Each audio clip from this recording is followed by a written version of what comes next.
Hello friends, ఈరోజు మంచి పుస్తకంతో మీ ముందుకు వచ్చాను. ఇది చదువు, కొడవటిగంటి కుటుంబరావు గారు. ఇది చాలా ఓల్డ్ సర్క్యులేషన్ ఇది. అలానే శ్రీ అరవిందుల జాతీయ విద్యా విధానం. మన దేశంలో ఎడ్యుకేషన్ గురించి ఎన్నోసార్లు ఎన్నో రకాలైనటువంటి ప్రయత్నాలు జరిగినాయి.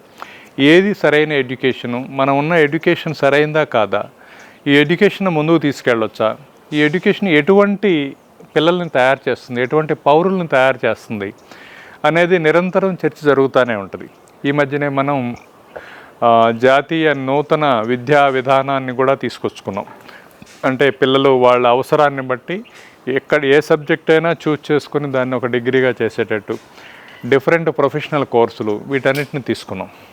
కానీ వీటన్నిటిలో ఒక మానవ స్పర్శ, ఒక కంపాషను, ఒక హ్యూమన్ పొటెన్షియల్ని ఎక్స్ప్లోర్ చేయడం, వాళ్ళకున్నటువంటి ఒక ప్రత్యేక దాన్ని ఐడెంటిఫై చేయడం, వాళ్ళకున్నటువంటి ఒక ప్రత్యేక లక్షణాన్ని ఐడెంటిఫై చేయడం, ఇవి మిస్ అవుతుంది.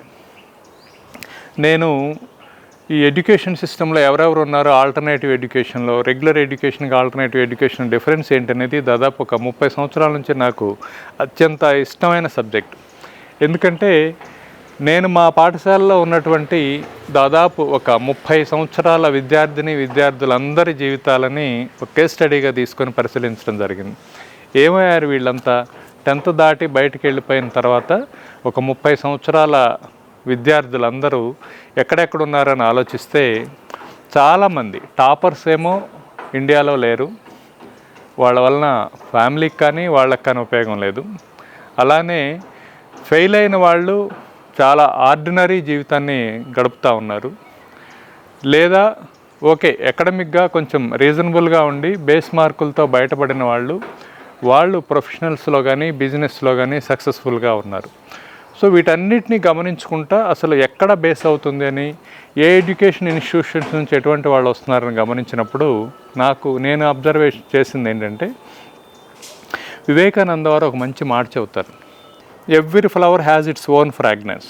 అంటే ప్రతి పువ్వుకి దాని పరిమళం ఉన్నట్టే ప్రతి విద్యార్థికి తనదైనటువంటి ఒక మనసు ఉంటుందని. అరవిందుల విద్యా విధానంలో కూడా అలా ఉంటుందన్నమాట. అరవిందులు ఏమంటారంటే, మేబీ వాళ్ళు హ్యూమన్ లైఫ్ తీసుకోవడం ఇది ముందేమో, ఇదే ఫస్ట్ టైం ఏమో, మనం వాళ్ళకన్నా ముందు లైఫ్ తీసుకున్నాం కాబట్టి ఒక అధికారంతోటో ఆధిపత్యంతో కాకుండా నిజంగా వాళ్ళ మనసు ఏంటి, ఏమి ఇష్టపడుతుంది, ఏది వాళ్ళకి ఇష్టం, ఏది బాగా చేయగలరో దాన్ని చేయనిద్దామని అంటారు. మనం కొడవటిగంటి కుటుంబరావు గారి చదువు చూస్తే పాపం ఆ పిల్లాడికి చదువు అంటే విపరీతమైన ఇష్టం. ఎప్పుడు స్కూల్కి వెళదామని ఎదురు చూస్తూ ఉంటాడు. ఆ పిల్లాడు స్కూల్ అనేది అంతా అతను గుర్తు చేసుకుంటూ ఉంటాడు. ఆ స్కూల్కి ఎట్లయినా వెళ్ళాలి, బాగా చదువుకోవాలని. వెళ్ళిన మొదటి రోజే అంతా అయిపోతుంది. పాపం చివరిలో పంతులు గారు చెవు మెల్లబెట్టి, ఎరా బడుద్దాయి నీకు ఇంకా గుర్తులేదా అని అంటాడు. పాపం వాడికి ఏడుపు వస్తుంది, అమ్మ గుర్తు వస్తుంది. అలాగా టీచర్ అనేవాళ్ళు ఒక రకమైనటువంటి ఆధిపత్యంతో పిల్లల మీద అటువంటి తీసుకురావడం వల్ల, ప్రెజర్ తీసుకురావడం వల్ల ఎడ్యుకేషన్ అనే దాని మీద చాలా భయం కలుగుతుంది పిల్లల్లో. వాడు నిజంగా పాపం నేను ఎందుకు పనికిరానేమో అనుకుంటాడు. అలాగా చాలామంది పసి మనసుల మీద స్కూల్ అనేది వాళ్ళ క్రియేటివిటీని నిర్దాక్షిణ్యంగా కట్ చేస్తుంది. అటువంటి పిల్లాడిని వాళ్ళ అమ్మగారు నీకేం పర్వాలేదు నాన్న అని చదువు చెప్పి బాగు చేసి వాడిని ఎలా గొప్పవాడిని చేస్తుందనే ప్రాసెస్ అంతా ఈ పుస్తకంలో ఉంటుంది. అయితే ఓవరాల్గా ఎడ్యుకేషన్ అనే దాని మీద చాలా డిబేటబుల్ సబ్జెక్ట్ కానీ ది బెస్ట్ ఎడ్యుకేషన్ ఏంటంటే ఒక హోలిస్టిక్, ఒక ఆల్రౌండ్ ఎడ్యుకేషన్ అనేది ఇంపార్టెంట్.